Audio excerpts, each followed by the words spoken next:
मेरे YouTube channel math solution में आपका स्वागत है। यदि आपने अभी तक चैनल को सब्सक्राइब नहीं किया है तो प्लीज़ चैनल को सब्सक्राइब कर बेल आइकन का बटन जरूर प्रेस कर लें, जिससे कि गणित के किसी भी प्रश्न पर बनने वाली वीडियो अपलोड होते ही नोटिफिकेशन के द्वारा आप तक शीघ्र पहुँच जाए। मैथ के विद्यार्थियों का आज की ऑनलाइन कक्षा में स्वागत है। प्यारे बच्चों, आज प्रश्नावली 7.2 के प्रश्नों को हल करने की कोशिश करते हैं। तो ध्यान से आप वीडियो को देखिए और आप समझ पाएंगे कि प्रश्न संख्या 1 और 2 को हम किस प्रकार हल करेंगे। निम्न में आप कौन से सर्वांगसम प्रतिबंधों का प्रयोग करेंगे?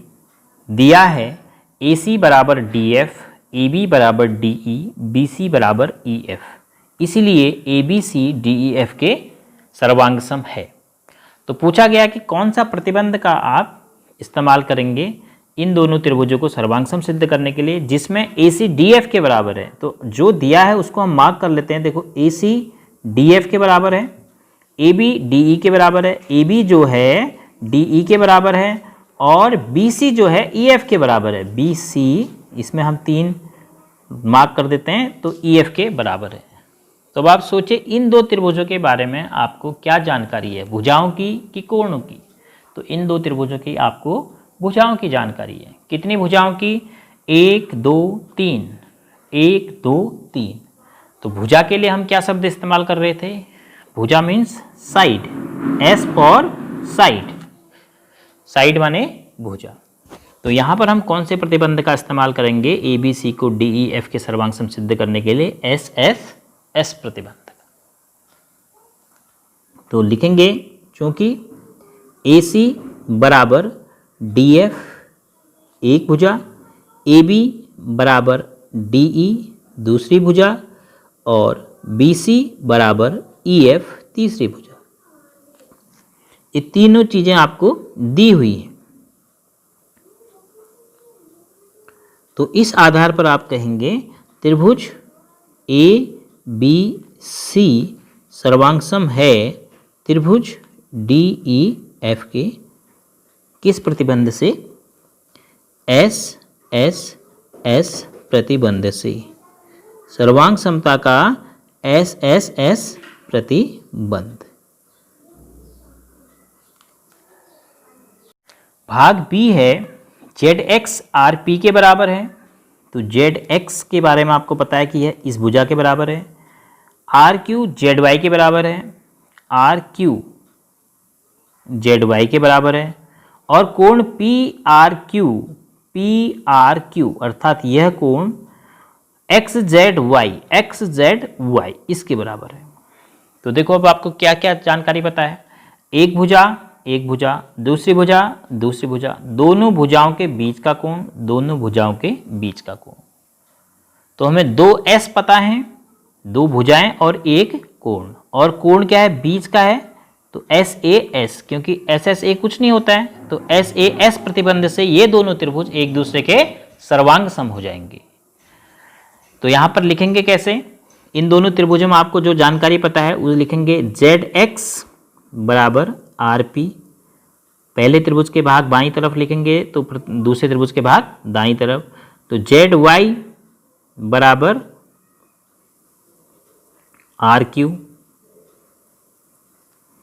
और कोण XZY बराबर कोण PRQ।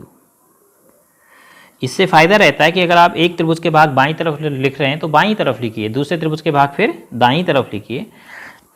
तो हम क्या कहेंगे अब? त्रिभुज PQR। अब देखो कौन सा कोण आपको पता है, पहले तो कोण के हिसाब से संकेत लिख सकते हैं। Z पता है R के बराबर, Z बीच में, R बीच में। तो R के लिए आप क्या लिखेंगे? Z। तो R तीसरे पोजीशन में है तो Z तीसरे स्थान में रहेगा।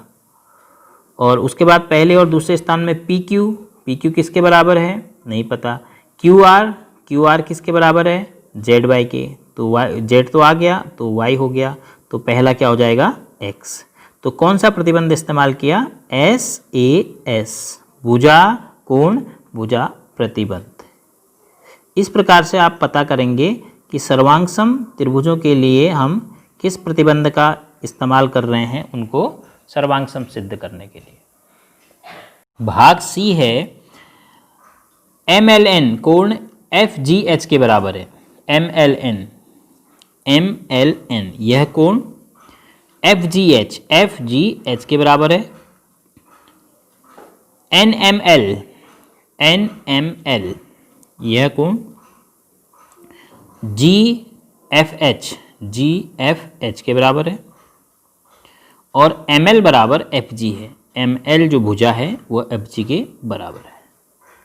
अब देखो यहाँ पर हमें क्या मिल रहा है, एक भुजा और उस भुजा के सिरे पर, भुजा रेखाखंड के रूप में होगा, तो उस रेखाखंड के दोनों अंत्य बिंदु पर बने हुए कोण बराबर है। तो हमें दो कोण और एक बीच में भुजा, देखो कोण किनारे से बीच में भुजा, तो कौन सा प्रतिबंध का इस्तेमाल करेंगे, ASA। तो क्या दिया है,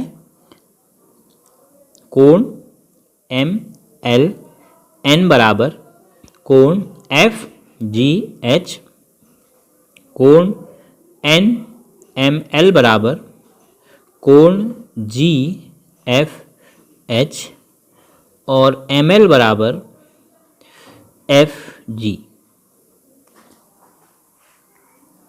तो इन तीनों के आधार पर त्रिभुज LMN जो है, त्रिभुज किसके सर्वांग सम होगा, दो कोण हैं, बहुत आसानी से लिख सकते हैं आप। देखो L G के बराबर है तो L की जगह G, और उसके बाद M F के बराबर है तो M की जगह F, और तीसरा सिरा बचा तो तीसरा सिरा G और F आ गया तो क्या बचा, H। तो कौन से प्रतिबंध का आपने इस्तेमाल किया, ASA प्रतिबंध। तो ASA प्रतिबंध के आधार पर आप दिखा सकते हैं कि ये दो दिए हुए त्रिभुज एक दूसरे के सर्वांग सम।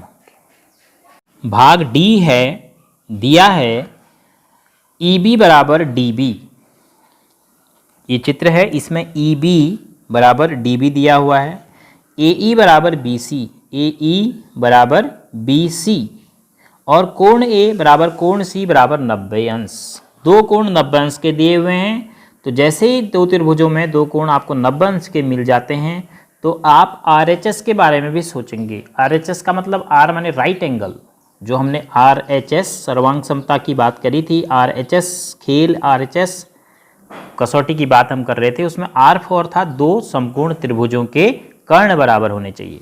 तो यहाँ पर देखिए ये दोनों त्रिभुज समकोण हैं, कौन कौन से, ABE और CBD, दोनों समकोण त्रिभुज हैं, R हो गया।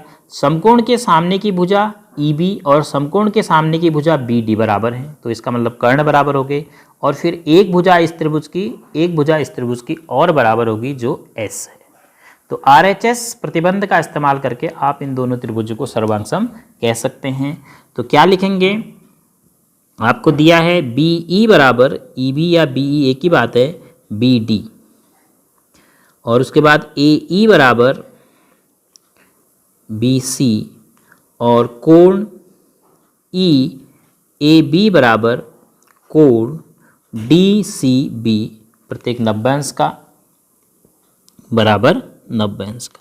तो इसीलिए आप कह सकते हैं त्रिभुज ABE जो है सर्वांग सम होगा।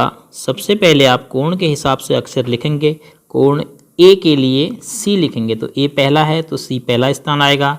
उसके बाद आप AB दिया है तो देखिए नहीं दिया है, BE दिया है, BE किसके बराबर दिया है, BD के बराबर, तो यहाँ पर आप BD लिख सकते हैं या DB लिख सकते हैं। फिर AE देखेंगे BC के बराबर, तो यहाँ पर आपको लिखना पड़ेगा पहले D फिर B, जिससे कि AE भी BC के बराबर आ जाए। तो कौन से प्रतिबंध का आपने इस्तेमाल किया, RHS प्रतिबंध। RHS प्रतिबंध का मतलब दो समकोण त्रिभुजों के कर्ण बराबर होने और एक भुजा के बराबर होने से वे दोनों त्रिभुज एक दूसरे के सर्वांग सम हो जाए।